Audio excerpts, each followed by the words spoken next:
자, 그 다음 3번 문제. 다음 영상에서 보여주는 장치의 명칭을 쓰시오라고 돼 있네요. 일단 영상부터 보고 오겠습니다.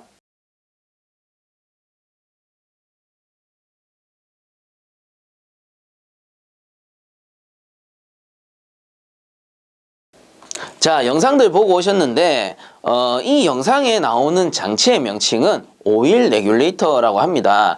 요거를 다르게 오일 레벨 레귤레이터, 오일 레벨 조정기라고도 부릅니다. 요건 뭐 참고적으로 아시면 될 것 같은데 사실상 이 오일 레귤레이터 같은 경우는 제가 필기 이론 시간 때도 뭐 다뤄드린 적이 없는데 이렇게 실기에 출제된 경우고요. 처음 보시는 분들이 좀 많으실 거예요.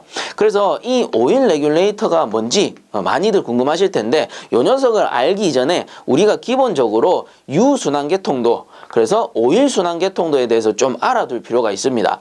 자, 그래서 이 오일순환계통도라는 건 뭐냐면은 우리 기본적으로 냉동장치라는 거는 압축기가 존재해요. 압축기가 존재할 것이고 압축기 내부에는 뭐가 있어요? 오일. 우리가 흔히 이 오일을 윤활유 라고 부릅니다. 그러면 이 윤활유의 역할이 뭡니까? 윤활유의 역할이라는 거는 예를 들어 이게 왕복동 압축기다. 왕복동 압축기 같은 경우는 이렇게 피스톤이 존재해서 피스톤이 상하 운동을 하면서 압축을 하게 됩니다. 이때 상하 운동하면서 그 압축기 실린더 부분과 피스톤이 맞닿아서 마모가 발생할 수 있잖아요. 이런 거를 윤활유가 방지해주기도 하고, 그리고 윤활유가 요 크랭크 케이스 내부에 있음으로 해서 압축기의 과열도를 방지해주기도 해요. 어느 정도 식는다는 얘기야. 그래서 과열을 방지해주기도 합니다. 그리고 우리 개방형 압축기 같은 경우는 축으로 연결된 경우 축봉장치가 있죠. 축봉장치의 누설도 어느 정도 방지해줘요. 그래서 기밀의 역할도 하는 거야. 자, 이렇게 윤활유가 있음으로 해서 꽤나 중요한 역할들을 하고 있죠. 그렇게 해가지고 압축기의 고장을 최대한 방지를 해주는 겁니다. 자, 이런 좋은 점이 있지만 단점도 있을 거란 말이야. 그러면 이 윤활유의 단점은 뭐냐면은 예를 들어 압축기가 압축해서 냉매가스를 이렇게 토출을 하는데 여기가 토출축입니다.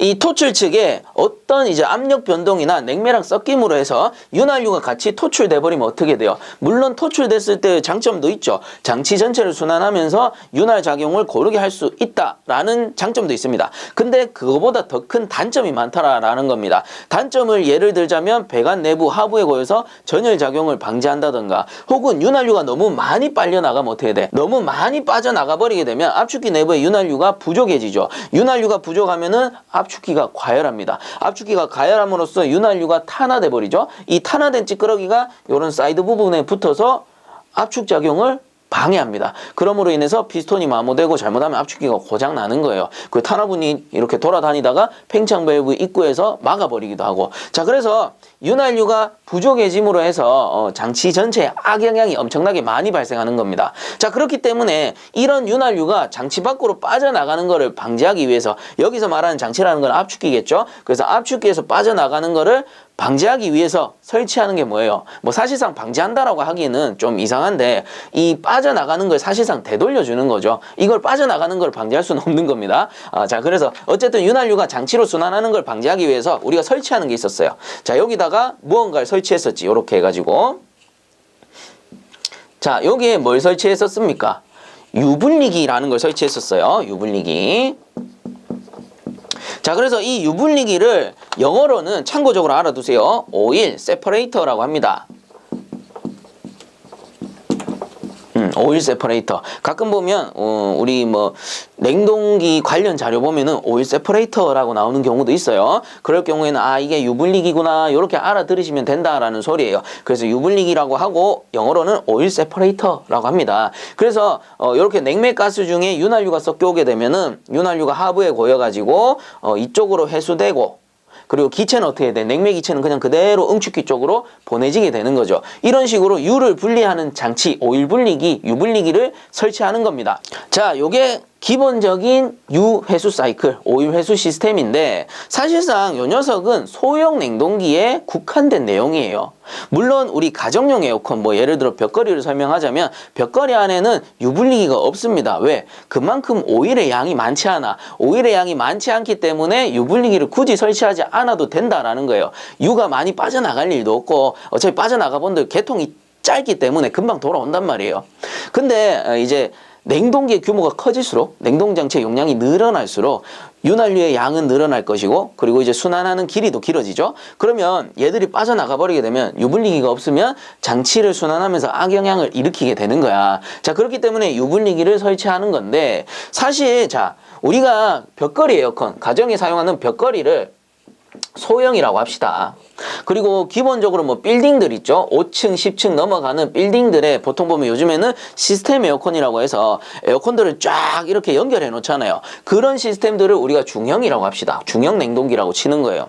그러면 이거보다 이제 더 큰 거, 예를 들면 대형 공장, 엄청나게 큰 거 몇 톤씩 하는, 몇백 톤씩 하는 그런 공장에 사용되는 냉동장치를 대형이라고 했을 때 엄청나게 큰 냉동기는 유분리기만 가지고는 회수가 안 되더라라는 겁니다. 그 이유는 뭘까? 엄청나게 큰 냉동장치는 압축기 용량도 엄청나게 클 거예요. 압축기 용량도 엄청 크기 때문에 압축기 내부의 압력 변동이 엄청나게 심해요. 자, 엄청나게 심한데 물론 이제 저압도 됐다 고압도 됐다가 하겠지만 이게 순간적으로 엄청나게 고압으로 올라가 버리면 상대적으로 유분리기 내부의 압력이 여기보다는 낮다라는 거야. 여기보다 낮기 때문에 이렇게 보내려니 어떻게 돼요? 이 압력에 의해서 해소가 안 되는 거야. 어디서? 대형 장치. 물론 얘들은 요거랑 이제 관련이 없는 내용입니다. 그냥 기본적인 요 유분리기 사이클은 얘들 두 가지에 해당되는 내용이에요. 물론 얘는 설치도 안 하지만 요런 이제 소형에 해당되는 내용인데 대형으로 넘어가 버리면 엄청나게 큰 냉동기로 넘어가 버리면 여기 압력이 너무 높기 때문에 얘가 그냥 요렇게 회수해 주기가 어렵다라는 겁니다. 유분리기 오일 세퍼레이터만 가지고는 어렵다라는 겁니다. 자, 그래서 이런 대형 장치는 유순환 계통도가 조금 다르게 됩니다. 조금 다르게 생겼어요. 일단은 유분리기는 기본적으로 설치가 되고요. 바로 압축기 쪽으로 넣어주는 게 아니고 중간에 오일 리시버를 설치합니다. 오일 리시버라고 해요. 오일 리시버를 딱 설치해가지고 유분리기에서 분리된 이 윤활유를 이렇게 오일 리시버 쪽으로 보내주게 됩니다. 오일 리시버 쪽으로. 그러면 오일 리시버에서 윤활유를 한번 담아둬요. 이렇게 한번 담아둬요. 자, 이 오일 리시버를 설치한 가장 큰 이유가 뭐야? 압축기 압력이 높고 유분리기 압력이 낮기 때문에 일로 못 보내니까 오일 리시버를 일단 설치를 한 거예요. 그러면 압축기 쪽으로 윤활유를 넣어줄 수 있는 유일한 방법은 뭐예요? 당연히 흡입측으로 이렇게 흡입측으로 윤활유를 되돌려 보내는 수밖에 없겠죠. 자, 그래서 이때 흡입측에 설치된 장치가 여기 이제 흡입측에 설치된 장치를 우리가 뭐라고 부르느냐? 오일 레귤레이터 라고 불러요. 그래서 영어로도 적어드리면 오일 레귤레이터 이렇게 부릅니다. 자, 그래서 이 오일 리시버에서 윤활유를 한번 딱 받았다가 여기 이제 오일 레귤레이터 쪽으로 이렇게 보내주는 거야. 이런 식으로 보내줍니다. 그럼 어떻게 돼요? 오일은 하부에 이렇게 고여 있을 거예요. 이쪽은 증발기죠. 증발기에서 냉매 기체가 오는데 이때 냉매 기체는 상부로 그냥 통과해서 압축기 쪽으로 들어가게 됩니다. 그리고 오일 레귤레이터에 일단 윤활유 오일을 한번 딱 받았다가 오일 레귤레이터 내부에는 플로트가 들어있습니다. 플로트 다들 아시죠? 부자라고도 하는데 부력에 의해서 유체가 떠오르면 부력에 의해서 얘가 떠올랐다가 유체가 낮아지면 수면이 낮아지면 이게 내려가면서 유면을 제어하는 장치를 플로트라고 하죠. 자, 그래서 이 플로트가 떠오르고 내려가는 거에 의해서 어떻게 하느냐? 압축기 내부의 윤활유 양을 맞추는 겁니다. 자, 근데 여기서 착각하시면 안 되는 게 여기서 유량을 조절한다라는 개념보다는 압축기 내부의 유압을 제어해요. 유압. 절대 유량이 아닙니다. 유량이 아니에요. 왜냐하면은 이렇게 생각해 보자고. 보일러 같은 경우는 우리가 유량계라는 걸 설치해요. 유량계 혹은 수면계 같은 얘기거든요. 의미가 같기 때문에. 그래서 그러면 이게 수면계다라고 치면은 보일러의 수면을 우리가 눈으로 보는 거잖아. 수면계는. 그렇죠? 높이를, 수면의 위치를 우리가 눈으로 보는 거예요. 근데 압축기 내부의 윤활유 같은 경우는 유면이 존재할 수 있을까? 유면이 존재할 수 있을까요? 불가능하죠. 왜 그래요? 압축기 내부는 계속 압력이 변해. 그럼 유면이 한 곳에 머물지 않고 계속 약동할 거란 말이야. 그렇기 때문에 우리가 여기에다가 유면계를 설치하게 되면 유면은 우리가 보고 측정할 수 있어요? 불가능하죠. 그렇기 때문에 우리가 이 오일의 양, 유량을 측정하기 위해서는 뭐가 필요하냐? 유압을 측정하는 거예요. 그래서 압력계를 설치하는 거야. 유압계를 설치하는 거란 말이야. 그래서 유압계의 압력이 떨어지면 아, 압축기 내부에 유량이 줄었구나. 압축기 내부에 유압이 올라가면 아, 압축기 내부에 유량이 올라갔구나. 오일의 양이. 이렇게 판단하는 겁니다. 즉 레귤레이터라는 거는 플로트를 설치해 가지고 플로트의 이 유면을 감지해 가지고 압축기에 유량을 조절하지만 여러분들은 어떻게 기억을 해야 되느냐 하면은 오일 레귤레이터는 요 유면을 제어해서 압축기 내부의 유압을 조정하는 장치입니다. 유압을 조정하는 장치예요. 자, 확실하게 잡아 두셔야 돼요. 자, 그래서 오일 레귤레이터라는 거는 그쪽에 참고에 제가 적어 드렸어요. 오일 레귤레이터 압축기 흡입측에 설치하여, 여기 흡입측에 설치하는 겁니다. 흡입측에 설치하여 압축기 내부에 오일을, 유량이 아니고 뭡니까? 압력을 정상 유압 상태로 유지한다. 왜 그래? 유량은 우리가 판단할 수 없어. 계속 변하니까. 그래서 유압을 정상 유압 상태로 유지를 하는 겁니다. 확실하게 이해를 하셔야 돼요. 자, 그게 바로 오일 레귤레이터입니다. 다시 한번 정리하면 오일 레귤레이터라는 것은 압축기 흡입측에 설치하여 압축기 내부의 오일의 압력, 요 내부의 유압을 정상 상태로 유지해주는 장치를 오일 레귤레이터라고 하는 겁니다. 그래서 이 오일 레귤레이터를 어디에 설치하는데요? 대형 냉동장치, 소형에는 크게 의미가 없다. 어차피 유량이 많지 않기 때문에. 자, 그러면 이런 궁금증도 생기겠죠. 쌤, 오케이. 오일 세퍼레이터, 오일 레귤레이터. 아, 잘 알겠어요. 요 정도까지는 뭐 저도 이제 판단이 됩니다. 이렇게 할 수 있지만, 그러면 오일 리시버는 뭡니까? 오일 리시버. 그쵸? 오일 리시버. 왜? 이 단순하게 생각하면 유분리기에서 분리된 오일을 바로 그냥 오일 레귤레이터로 보내도 되지 않을까? 어차피 여기서 이제 플로트로 제어하면서 유압을 맞출 텐데. 그런 생각도 들죠. 저도 처음에 들을 때 그런 의구심이 좀 들었습니다. 근데 오일 리시버를 사용하는 이유도 반드시 존재해요. 자, 그 이유는 뭐냐면은 여기 보시면 대형 냉동장치라고 돼 있죠. 대형 냉동장치 같은 경우는 기본적으로 압축기를 한 대만 사용하지 않습니다. 왜냐하면 압축기만 한 대 사용하게 되면 대형 냉동장치 압축기는 엄청나게 커져야 돼요. 그러면은 전력 소비량도 엄청나게 늘어날 것이고, 이게 뭐라 그래? 우리가 흔히 가성비라고 하지. 가성비가 안 맞아. 크기가 커지니까. 그렇기 때문에 압축기를 단동으로 크게 하는 것이 아니고 압축기를 여러 대 설치하는 겁니다. 압축기 여러 대.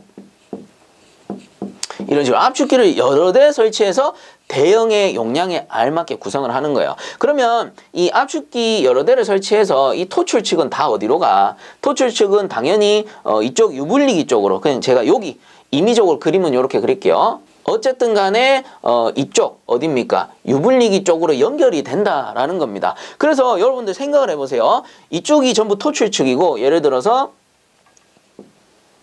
이쪽에 이제 흡입측이 있어요. 흡입측이 있으면 우리가 흡입측에다가 오일 레귤레이터를 설치한다라고 했습니다.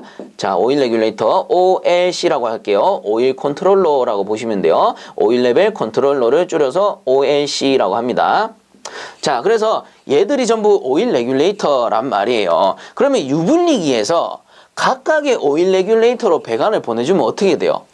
이 첫 번째 1번, 2번, 3번, 4번이라고 합시다. 자, 요게 1번, 2번, 3번, 4번 압축기라고 합시다. 이 각각의 압축기의 유압은 다 다를 거예요. 상황에 따라서 각각의 압축기의 유압이 다 다른데, 유분리기에서 얘들을 다 받아다가 모든 윤활유를 취합하는 거죠. 유분리기에서 다 받아다가 바로 보내주면 어떻게 돼? 어떤 놈은 유압이 높은데 보내주고, 어떤 놈은 유압이 낮은데 보내주고, 같은 유압으로 보내줘 버리면 얘는 유압이 낮은데 조금 보내준 거야. 쉽게 얘기하면은 조금 보내주니까 얘는 그래도 유압이 부족하죠. 여기 기본적으로 들어오는 게 적으니까. 근데 얘는 유압이 높은데 더 보내줘 버린 거지. 그러면 유압이 상대적으로 높아질 것이고, 그렇기 때문에 얘 혼자서는 컨트롤이 안 되는 거예요. 모든 걸 받아서. 그렇기 때문에 얘가 한 번에 다 받아가지고 어디로 보내? 오일 리시버로 보내는 겁니다. 오일 리시버가 한 번 탁 받아가지고 오일 리시버에서 각각의 이제 필요한 유압대로 알맞은 양을 각 공급처로 이렇게 보내주는 겁니다. 이런 식으로 보내주는 거예요. 자, 그렇게 해서 각각의 필요한 윤활유를 받아가지고 여기서 이제 최종적으로 현재 상태에 맞게 유압을 맞춰주는 거지. 계속 윤활유를 넘겨줌으로써. 그래서 가운데서 요 녀석이 요걸 직역하면 뭐게요? 요걸 직역하면 오일 수신기. 그래서 요 노마가 받아가지고 각 공급처에 알맞게 보내주게 되는 형태가 되는 겁니다. 그래서 오일 리시버가 필요한 거예요. 자, 요거는 직역한 거고 오일 수신기라고 부르진 않습니다. 그냥 오일 리시버라고 부르니까 그렇게 기억을 해주시면 될 것 같아요. 자, 요렇게 해서 오일 순환 계통도를 좀 이해를 하시면 좋을 것 같고요. 자, 그래서 다시 3번 문제로 돌아가서 다음 영상에서 보여주는 장치의 명칭을 쓰시오. 그래서 요 장치의 명칭은 뭐다? 오일 레귤레이터라고 하는 겁니다. 자, 그리고 레귤레이터 뜻이 뭡니까? 조정기잖아, 조정기. 그래서 다른 말로는 오일 레벨 조정기라고 하는 거고요. 자, 그리고 예를 들어서 다음 회차에서 이 오일 레귤레이터의 특징을 쓰시오, 역할을 쓰시오라고 한다면은 뭐예요? 압축기 흡입식에 설치하여 압축기 내부 오일의 압력 또는 유압을 정상 상태로 유지해준다. 요렇게 답안을 서술해 주시면 되겠습니다. 자, 그리고 요 계통도 같은 경우는 제가 바로 뒤에 그 계략도를 첨부해 드릴 테니까 여러분들은 영상을 멈추고 한 번씩들 보고 넘어가시기 바랍니다. 그게 이제 제가 그려드린 요 그림하고는 좌우 대칭 반전되어 있는데 화살표를 보시면서 따라가 보면 아, 요런 거구나 라고 이해를 하실 겁니다. 자, 3번 문제는 이렇게 정리하도록 하겠습니다.